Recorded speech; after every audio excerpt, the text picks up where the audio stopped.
ইন্দ্র তার গুরুদেব বৃহস্পতিকে বলছেন যে গুরুদেব, আমরা তো মনে করি কত লোক ভালো, কিন্তু এত দুষ্ট পরিণামে সহজে বোঝা যায় না।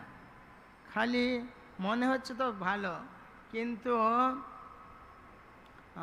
কি করে এই বাইরের রূপ দেখে বুঝবো এই যে এই লোকগুলো খুব দুষ্ট? তখন ইন্দ্র বলছেন, ইন্দ্রকে বৃহস্পতি বলছেন, বলছে তুমি কিছু লক্ষণ দেখবে লোকদেরকে, সেই হিসেবে চিহ্নিত করবে যে ওরা হচ্ছে সব দুষ্ট প্রকৃতির লোক। দেখতে হয়তো খুব ভালো, কিন্তু ওরা হচ্ছে 1 নম্বর দুষ্ট। দেখছে কতগুলো লক্ষণ বাইরে থেকে বোঝা যাবে। কীরকম না, তারা প্রচুর কীর্তন করে। কি কীর্তন? পরদোষ কীর্তন, হরিনাম কীর্তন না, পরের দোষ কীর্তন করে। প্রথম 1 নম্বর হচ্ছে তারা পরদোষ কীর্তনে উন্মুখ। সে পরের কোনো রকমের সত্য হোক কিংবা একেবারে মিথ্যা হোক, একটা দোষ আবিষ্কার করবার জন্য লেগে থাকে। তো একটা দোষ আবিষ্কার করে আবার সেই দোষ অন্যদেরকে ফলাও করে শোনাতে থাকবে। এটা হচ্ছে এই জড় জগতের দুষ্ট লোকদের স্বভাব এরকম। এটা হচ্ছে তার কোনো দোষ নেই, বা দোষ হয়তো একটা পেল, সেইটা ফলাও করবে। আর দোষ নাও থাকতে পারে, একটা কিছু আবিষ্কার করবে খুঁত, সেইটা নিয়েই বলতে থাকবে। তারপরে 2 নম্বর হচ্ছে সে শুনবে। কি শুনবে? অনেক কথা শুনবে, চুপচাপ শুনবে। কি শুনবে জানেন? পরের গুণ যদি শোনে সে চুপচাপ থাকবে।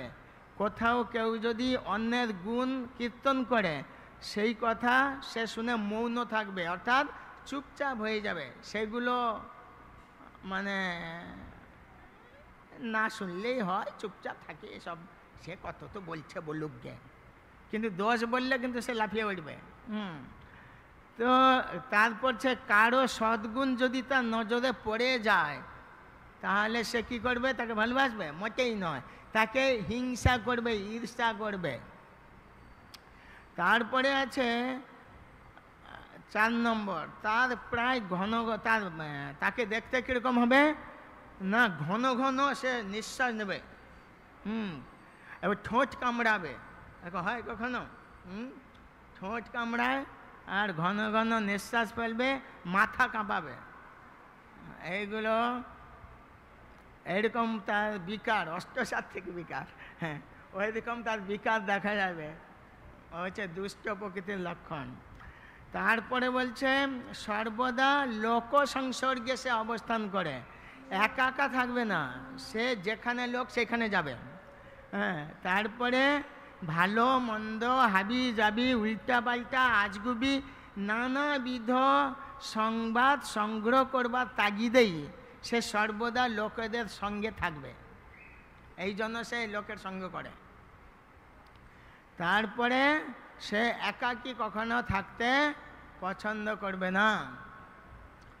তারপরে কি বলছেন? যে জনসমাজে সে অসংলগ্ন বাক্য প্রয়োগ করবে, এমনভাবে কথা বলতে শুরু করবে যেটা অসঙ্গতিমূলক, হঠাৎ কিসব বলছে, প্রসঙ্গ বহির্ভূত কথা, পূর্বাপর বিরুদ্ধ কথা এবং যুক্তিহীন। শুধু উদ্দেশ্যটা কি? অন্যকে শুধু ঠক্কর দেওয়ার তাগিদ, কি করে লোককে একটু খোঁচা দেওয়া যায়, সেইটা হচ্ছে তার লক্ষ্য। এইভাবে সে কথা বলতে থাকবে। দিলে ঠক্কর দিলে এইবারে কেউ তর্ক করতে আসবে, দিলে সে আরও কিছু শুনিয়ে দেবে। এইরকম হচ্ছে কলিযুগের মানুষ। তারপরে হচ্ছে 7 নম্বর, পরোক্ষ কোনো বিষয়ে অঙ্গীকার প্রতিপালন করে। পরোক্ষ কোনো বিষয়ে মানে সরাসরি কোনো কিছু কথা কারোর সঙ্গে বলছে না, দেখছে না, বা কারো যদি কোনো ভুল দেখে সংশোধন করে দিবে তাও না, বা কাউকে সাবধান করে দিবে তা না। সে শুধু রহস্য দেখবে। আর পরোক্ষভাবে পরোক্ষ কোনো বিষয়ে অঙ্গীকার প্রতিপালন করে, সাক্ষাতে সেই বিষয়ে কোনো উল্লেখ করবে না। পরোক্ষভাবে সে কী করবে, দাঁড়াও আচ্ছা হয়েছে, আরও ওকে টাইট দিব, এইরকম করে সেই রকম করে, হ্যাঁ এইরকম সব। তারপরে রয়েছে 8 নম্বর, পৃথক পৃথক।